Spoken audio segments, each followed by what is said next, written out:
Hello everyone, I hope you're doing well. So before we begin, I just have a quick announcement, and that is just that very recently, some good friends of mine who are also fellow content creators, one being you may know as your favorite villain, have formulated a group known as the Coffee Shop of Villains, which is basically just a group to help support and promote each other's content with all the subscribers in the community, since we all make very similar high quality content videos, which we think everyone would appreciate. So I will link them all down below the channels, and I highly recommend you check them out afterwards. So yes, with that out of the way, this video will be off a request, but very interesting actually looking into it. I know it's not like 2006 or whatever when Slender came out, but it will be Comp Slenderman versus Pre-Retcon Beyonder. Yes, I know what you might be saying, what the fuck, but it is actually spicy. So without further ado, let's get into it, starting with Pre-Retcon Beyonder. Okay, so starting with Pre-Retcon Beyonder, I assume the majority of you watching will already have a fair bit of knowledge coming in on him. And with that, you will know that he has a shitload of feats, which you cannot fit in one video, really. For a versus, that'd be mainly a sole video on him, which there are endless on. So, you can check those out. So I mainly I picked up what I thought would be a balanced, kind of condensed series of feats. So with that, let's begin. To start, Jim Shooter, most well known as the creator of Pre-Retcon Beyonder, once stated that he was seen to take the mantle of God, being Genesis, before a more modern version within the comics was implemented, aka the One Above All, as we know. It has been widely accepted that he was the One Above All before the One Above All, but it is key to note that it was later confirmed to be the god of the Beyond place. That is seen in a fair bit of scans, not Marvel Comics as a whole, as current the One Above All is, and it's by no means equal in the power as the current One Above All.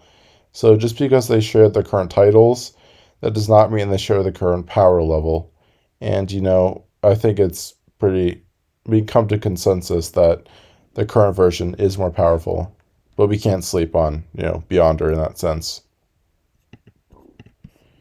So, as stated in a Marvel handbook, amongst many other occasions, the Beyonder is basically just said to be omnipotent straight up. In this occasion, said to easily solo the Living Tribunal alongside the other cosmic entities after he wiped out the concept of death itself. We will look at that later on. And as stated in another official handbook, he basically just holds the power of changing Marvel narratives, just in his palms when he's bored. This is explained by his casual control of complete retcons whenever he feels the need to do so. In this case, possibly throwing out a second Secret Wars if he wants. So yeah, rip Molecule Man. The dude already has enough on his belt. Goddamn. So, killing two birds with one stone, we can see both the impressive nature of Beyonder's full omniscience, while he literally begs multiple Celestials to simultaneously jump him just for a thrill boner, and just clowns them immediately, just Rugrats. I bet you all know just how broken Celestials have been all throughout Marvel runs. That's another popular series of videos people have made. They are obviously insane, but Beyonder just counts down 3, 2, 1. Basically just get me a cookie, you bitches. But since the first one was just kind of a statement by him, which he loves to make, about his omniscience, because he's a trash character who just wants to flex all the time. Here's one of his many scans actually following through with his bullshit. So yeah, it's kind of coolly illustrated. I'll give him that. Obviously, to complement his omniscience, he holds numerous scans of his omnipresence. One of his most impressive and interesting, in my opinion, would be like his simultaneous visits at like Asgard, the Dark Dimension, Mephisto's Realm, aka the Jobber Satan, like the Microverse, and the nexus of every reality in the search for just like ripped pants Banner. So that's pretty impressive. Or just another case, which is more casual, could be just like when his Tinder date like ghosted him in his hotel room, and when he was bored, he'll just like visit some casual dimensions in his chair while he waits for his DoorDash.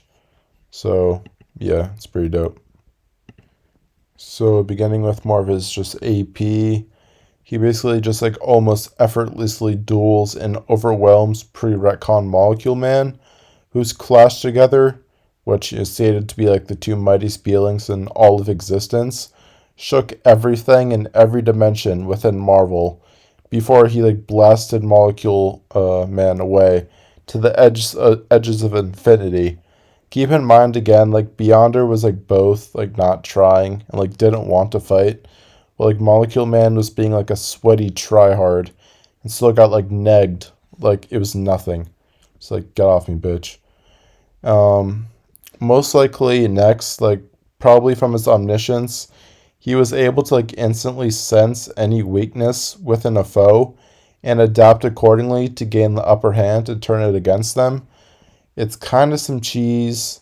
Then again, these were mainly much lesser opponents, like compared to Molecule Man. He actually had to kind of scrap with Molecule Man. He couldn't like pull these cheese, but that's still pretty impressive for a hacks.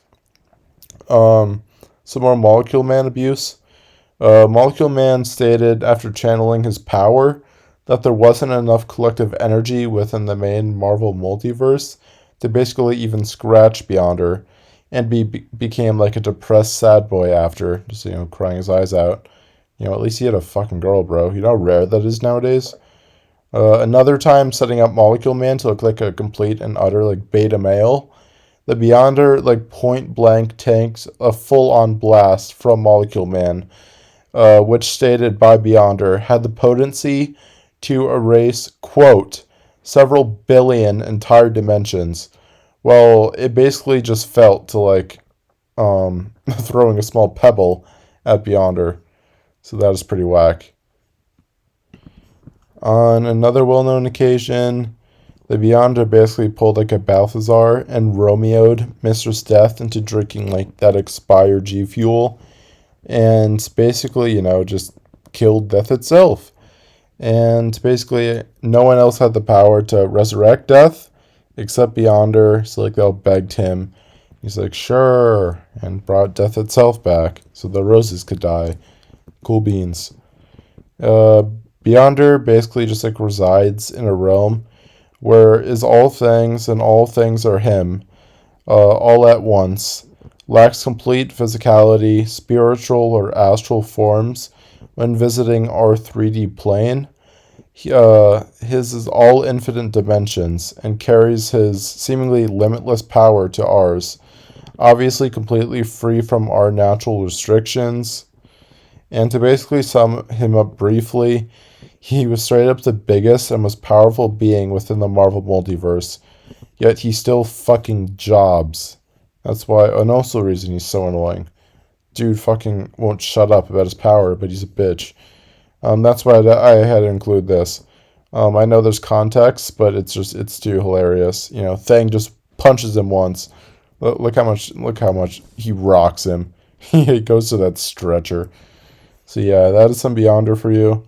And now on to Mr. Slenderman in the composite form. Okay, so quick disclaimer, like I just had to get this out. I usually fucking hate composite. This is the first time I've ever used it for a video, and I try to stick away from it because like take for example, let's say Godzilla, where like, he pulls up on all Cthulhu mythos and like bops them. Or, now we have like Jason Voorhees, where he's in like Mortal Kombat and fights elder gods and his outer versal. That's just extreme power jumps, which is just stupid. Like, I think Slenderman is a little bit more believable in the sense that his canon version did get pretty high with dimensional bleeding, like he was fucking with timelines. So this just builds upon that, to a fair amount, but, a little bit more respectable. This is mainly fear mythos. So to begin, Slender transcends all physical realities, where he serves as a pure platonic ideal. His presence is able to make characters within the verse have the revelation that they are purely fictional beings within their stories, rather than the natural characters which they serve in their realities, draining all hope, knowing they are trapped in a continuous loop of countless iterations. What a sad way to go. So, the main multiverse, which Slenderman casually transcends, is one of infinite realities. This is in due part to dimensional bleeding, which Slenderman on many occasions has been said to be the main cause of. So, elaborating upon dimensional bleeding, it casually covers both narratives within the story and explanations onto the process and functionality of the countless YouTube and Creepypasta blog interactions between people from different universes when reading and sharing various creepypastas. This should entail the quiet should be at least metaphysical status, which is agreeable upon low universal standards. So just taking the mantle as a single fear, just keep in mind there are 24 completely different fears. We'll get into the bulk of them a little later. The quiet in particular holds the ability to wipe out all of existence casually. This could possibly refer to the deletion of a story from a specific source. The quiet is described as a vast nothingness, which is both worse than you can somehow imagine and is continuously spreading. In this case, it was a clash of fears. Slender easily could just replicate such an event, most likely to a greater degree. So the fears, you could say, are somewhat relative. We just went over the quiet, which is incredibly fucking broken. And with this, Slender literally gobbles up entire fears like a snack, both for just entertainment and increased power absorption. It just shows how much more powerful he is than any of them from the very start, and only gets more powerful with each he consumes. You can basically just consume the entirety of the quiet, for example, which is just a large part of the fear of nothing. On other more impressive occasions, Slenderman has literally created fears from nothing, in this case the entirety of the fear of control, which is arguably one of the most powerful fears. The fear of control contains and controls every pure motive listed, used in every story, which is in bold. Basically, it's behind each character making every creepypasta, and Slender can just casually, formulate all of these. So basically, Slenderman has been stated on occasion to literally be an unbeatable force in whichever story he's in. If you want to pull this up, you can win via narrative. These statements should bypass opponent's power.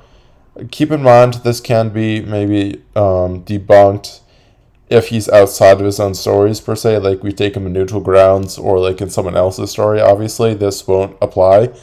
But say you throw Beyonder into Slenderman's story, Beyonder's fucked. So Slenderman also holds a dimension which lacks physicality and is housing just abstract ideas which were later seen as just fodder fears. This library contained every book ever written on anything. This basically hinted at every creepypasta work currently finished or being finished. This could possibly consider it being a supreme wiki of all the material taken, just through the form of a huge ass library. So yeah, he basically has the collection of all the creepypastas just in his dimension chilling. Okay, so if Comp Slenderman was to meet Beyonder in just neutral grounds, for a clash, who would win? So this is actually a very interesting confrontation in my opinion. So if we just look at it from the stance of just, raw power, like AP, just, we all know, just Beyonder has too many ridiculous feats in that category. He would take it. Yes, Slenderman has, like, incredibly impressive durability feats, just being a platonic ideal, just holding, like, completely abstract ideas within his realms, etc. But he does not have the AP to match Beyonder in the slightest, from what we know. But this is very important. What do you know about Beyonder, pre-Retcon, when you think about him? Personality-wise, he is probably one of the most flawed characters, like broken, you can think of when it comes to managing his power and his self-identity. And this is literally a game changer in Slenderman's favor. He just feeds off of this. So, and this is what I think will make the difference with Slenderman's hacks. So I've compiled several fears in particular I think would be critical, into which Slenderman would play off of Beyonder's faults, to the point where he would suck basically Beyonder dry, not in that sense, you dirty fucks, to the point of kind of destroying himself if he tried to destroy Slenderman, since he's kind of destroying what makes Beyonder. So let's begin about his faults, which Slenderman will just take advantage of. So the first fear I want to go over with is the fear of control, which is a concept which embodies control and the abuse of it, and it contains a good amount of common motives, but some of the most important with Beyonder are the cycle and abuse of power and authority. And here I just put down, this happens all the time through his runs, but, just with this grin and, his grummy hands, the Beyonder conquers the world. He does this all the time. It goes to the much grander scale. In the grander scale, the greater potency Slender has in that fear.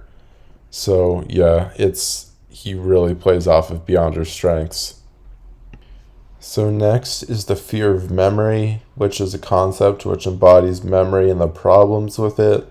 Some of the important ones here is basically just clinging to the past, but also the desire to escape from his past ordinary life, and now seeing things in like horrible new lights. And it says basically, the first scan, he was like really bored of his old one. He wanted fulfillment, so he came to this new world. But, he was very confused once he like kind of said he experienced these concepts. And it got to the point where he was conflicted talking to Molecule Man, getting like maddened about like how this one conflicted with, his own. And he even said like, should I even destroy this multiverse just so I can be alone again and experience what I once did? And with that, he went back to, his childhood. So he's just, this memory is just really fucking with him, and even more so with Slender. So next is the fear of depersonalization, which is a concept which embodies, as said, depersonalization.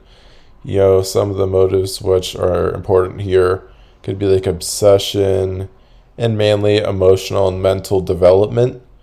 Like, take for example here, this was kind of his, crush for a while. He really wanted to bone. And he had no clue how to kind of, reach out to humanity. In this case, trying to attract a woman. He was trying to just go after her, creeping her out, just trying to give her, like, gifts with this reality warping. And he just couldn't take no for an answer since, with his omnipotence, he thought he could get anything. But the more she said no, he couldn't understand. And in later scans within this run, his frustration just grew and grew since he just did not understand what was up with humanity. And his mental development kind of took a hit here. So next we have the fear of stagnation, which some of the important motives we should look at is like repetition, boredom, going around in circles, like never changing or progressing, and like leaving a meaningless existence. So this is like a fairly well-known scan of him, basically just like whining like a bitch about his omnipotence compared to, the helplessness of humanity. And basically his role that, like, anything he says goes. And, like, that's kind of messing with him. Just, like, all existence except him is just, like, a fragment of his imagination always. To the point, like, where it's just, like, is this a dream? But even so, that it just, nothing would change. It would just go around in circles of him. What he says goes. And he doesn't want that to an extent. Like, he's tired of this power, but in an extent, it'll never change. And it's just causing him this grief. And he does not know what to do. So then, next, we have, of course, the fear of the unknown.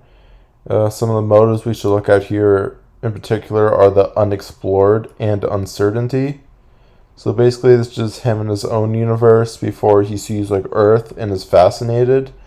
And, is enjoying it all, as we all know, until he, though, meets desire, which he loves, but then after experiencing it, absolutely hates it, and leads him to the point of literally meeting Doctor Strange and becoming weak enough to the point of stating, like, Strange could have taken advantage of him due to, like, this state based on the unknown prior. So it's literally been stated, like, he's been weak enough to be taken advantage of due to these motives. So there's some proof right there on its own. So lastly, the fear which I think Slender would take huge advantage of would be the fear of the irrational. And some of the motives which in particular would help in Slender's favor would be the lack of understanding, a loss of touch with reality, erratic behavior, like impulsive behavior, and insanity. So basically in the first scan, we have, like, the Phoenix and others who were said to protect the city during, like, the crisis. And it was even stated, but Beyonder, like, with this power, he ignored this and began to, like, choke them out. And once, like, it was stated, he kept questioning himself and just, like, ditched. So he started beating them up, like, when they had good intentions, and was just like, oh shit, what am I even doing with myself right now? On the second occasion, we have Molecule Man again with him, when he's just being a little bitch. And it's basically just getting to the point, like, he's just being a whiny baby. And it's getting to the point, like, Molecule Man is trying to be reasonable, like, maybe should try to be part of a multiverse. But Beyonder's erratic again, using his power. He's just chill, with infinite power. But just because he's not, like, in control, he thinks that Molecule Man wants to kill him. So he just says he's going to snuff out his paradise. Just impulsive behavior. And gives them, like, 24 hours before he wipes out the entire multiverse. And then lastly, of course, a loss of touch with reality and lack of understanding, we could say. It's basically just him, like, completely underestimating, humanity, in this case human, being Doctor Doom. We all know he's, like, on par with Mr. Fantastic almost with intelligence. But still, a human outsmarted Beyonder to a great degree, since Beyonder is just that oblivious to what humanity is capable of. So just imagine how Slender can play off of that. So yeah, just the Beyonder naturally is such a flawed character, which made this pretty interesting, just countering just his raw power. And I honestly just think with that, Slender with his insane hacks, which he is 24 of, keep in mind again, would actually take this over time. So yes, that is my conclusion. Very interesting matchup. I'd like to hear what you guys think in the comments. And yes, I hope you guys enjoyed. Till next time, I'll try to get another Hindu video out. And yeah, until then, peace out, guys.